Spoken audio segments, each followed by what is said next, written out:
Salut, dans cette vidéo, je te montre comment faire une facture avec Google Sheet. Alors, c'est vraiment très simple comme procédé. Pour le coup, tout ce qu'on va faire sera de venir ici, cliquer sur les applications de Google. Et parmi toutes celles-ci, on devra apercevoir ici Google Sheet, sur qu'on va maintenant cliquer. Une fois qu'on a donc cliqué sur Google Sheet, une fois dessus, on pourra voir cette page-là.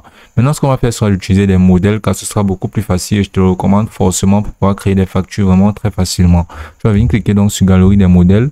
Et là, au niveau de personnel, tu pourras voir plusieurs modèles. Maintenant, si tu descends sur professionnel, tu pourras donc voir facture, sur quoi tu vas donc venir cliquer.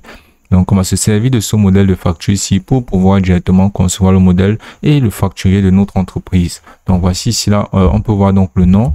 Et là, on peut directement entrer là, le nom de notre entreprise. Voilà, on va entrer le nom de notre entreprise qui, pour le coup, sera R&D Store. Maintenant, on va venir entrer là l'adresse de notre entreprise. Voilà, on va venir mettre l'adresse 124 rue des Oalves. Maintenant, on va venir ici là mettre notre ville et notre code postal. Voilà, 0073. On va mettre Évry-Courcouronnes. Maintenant, on va venir entrer ici dans notre numéro de téléphone. Bien sûr, toutes ces informations, tu dois les remplir selon ta convenance ou bien ce qui correspond à ton entreprise. Maintenant, ici sur facture, tu peux laisser ceci comme ça. Là, tu vas changer la date d'envoi de la facture.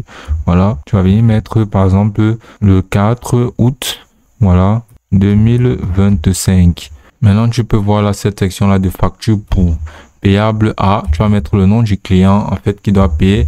Voilà, et ici là, numéro de facture, tu vas mettre un numéro de facture. Projet, tu vas entrer le nom de projet. Par exemple, ça peut être une facture pour une vente. Tu vas mettre vente.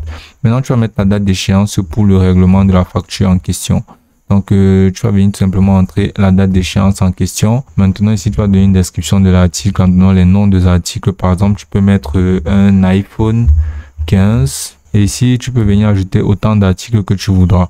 Donc, par exemple, ici, voilà une pièce vide où on peut directement ajouter d'autres éléments. Par exemple, on peut mettre ici, là, iPhone 13.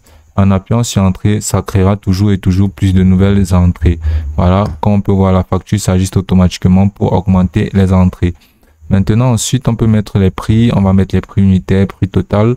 Et là, on pourra voir que ça fera le calcul automatiquement. Donc, maintenant, on a notre résultat final après tous les coûts. Ici, là, sur prix total, on va venir mettre ici, là, la quantité. Donc, voici la quantité qu'on va mettre ici. On va mettre ici, là, 2 ou bien 2. Et ici, on va venir mettre le prix unitaire qu'on va fixer pour le coup à 400. Voilà. Et là, comme on peut voir, ça ajuste automatiquement en fonction des entrées qu'on met. Par exemple, le prix est modifié avec les entrées. Maintenant, ici, là, on va changer. Ici, là, au niveau de iPhone 13, on va venir ici sur la section des quantités. On va mettre 2 et on va mettre un prix unitaire de 50 €. Voilà. Et comme on peut voir, ça s'ajuste totalement au budget.